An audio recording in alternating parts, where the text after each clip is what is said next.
আসসালামু আলাইকুম রহমতুল্লাহ। আলহামদুলিল্লাহ রাব্বিল আলামিন, আসসালাতু ওয়াসসালামু আলা রাসূলিল্লাহি ওয়া আলা সাহবিহি আজমাইন। বদনজর, এই বিলাই, এটাতে আজকে আমাদের সমাজের লোকেরা খুব বেশি আক্রান্ত। বিশেষ করে ছোট শিশুরা এতে বেশি আক্রান্ত। এটার জন্য দায়ী কে? এটার জন্য দায়ী হচ্ছেন আপনি। কারণ আপনি আপনার সন্তানের সুন্দর ছবিগুলো ফেসবুক, হোয়াটসঅ্যাপে স্টোরিতে দিচ্ছেন, ছবিগুলো ফেসবুক টাইমলাইনে পোস্ট করছেন। দেখা যাচ্ছে এর ফলশ্রুতিতে আপনার সন্তান বদনজরে আক্রান্ত হচ্ছে। আসুন আজকে আমরা জেনে নিই এই বদনজরটা কি, এই বিলাইটা কি। আন আবু হুরায়রা রাদিয়াল্লাহু আনহু আনা নবী সাল্লাল্লাহু আলাইহি ওয়াসাল্লাম ক্বালা আল আইনু হাক্কুন।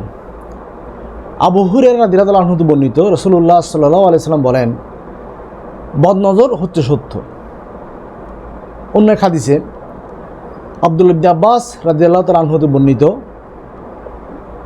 রাসূলুল্লাহ সাল্লাল্লাহু আলাইহি ওয়াসাল্লাম বলেন, আল আইনু হাক্কুন ওয়ালাউ কানা শাইউন সাবাকাল কাদারা সাবাকতাহুল আইনু। রাসূলুল্লাহ সাল্লাল্লাহু আলাইহি ওয়াসাল্লাম বলেন, বদনজর হচ্ছে সত্য যদি কোনো কিছুকে অতিক্রম করতে পারত, তবে তা তাকদীরকে অতিক্রম করতে পারত। এই চোখ লাগা বা এই বিলাই, বদনজর, এটা সত্য। অনেকে হয়তোবা এটা বিশ্বাস করতে চান না, অনেকে হয়তোবা বৈজ্ঞানিক দৃষ্টিকোণ থেকে এটা দেখেন। আসলে বিজ্ঞান সব কিছু ব্যাখ্যা করতে সক্ষম নয়। বদনজর বা এই বিলাই কীভাবে মানুষের মধ্যে কাজ করে? কেউ যদি অন্য কারো সৌন্দর্যের দিকে বা তার এই কোনো প্রপার্টির দিকে, কোনো সম্পদের দিকে একটু জেলাসের সাথে একটু ঈর্ষান্বিত হয়ে তাকায় বা তার এমন প্রশংসা করে যেটা একটা হিংসাত্মক মনোভাব তৈরি করে, তখন শয়তান এই হিংসাত্মক মনোভাব, এই ঈর্ষাকে সে কাজে লাগিয়ে যার দিকে এটা ইঙ্গিত করা হয় তার ক্ষতি করার সে চেষ্টা করে। এটা হচ্ছে মূলত বদনজর বা এভিল আই। যখন আপনি আপনার সন্তানের ছবি ফেসবুক, হোয়াটসঅ্যাপে পোস্ট করছেন, দেখা গেল অনেকে এটার দিকে ঈর্ষান্বিত হয়ে তাকাচ্ছে, অনেকে এটার দিকে হিংসাত্মক মনোভাব নিয়ে তাকাচ্ছে। ফলশ্রুতিতে দেখা যাচ্ছে এই যে শয়তান, জিন শয়তান, এই যে তার হিংসাত্মক মনোভাব, এই যে তার ঈর্ষান্বিত মনোভাব, এটাকে কাজে লাগিয়ে সে আপনার শয়তানের ক্ষতি করার চেষ্টা করছে।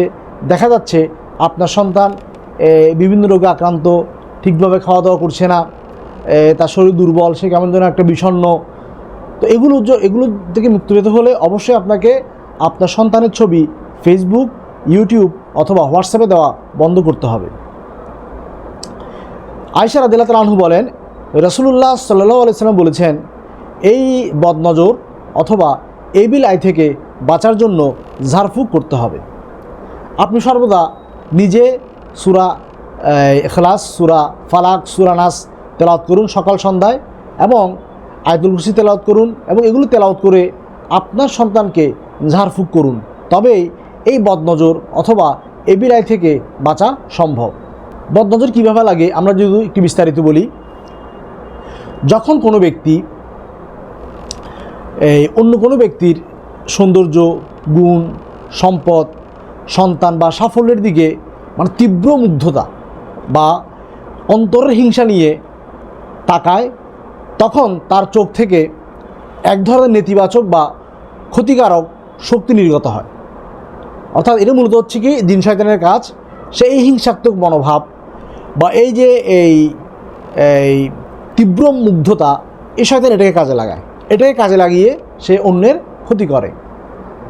এজন্য আমরা যদি যখন অন্য কারো সৌন্দর্য, সম্পদ, সন্তান, অন্য কারোর দিকে তাকাবো, তখন আমরা তার জন্য বারাকার দোয়া করব। তো নজর লাগা এটা সত্য।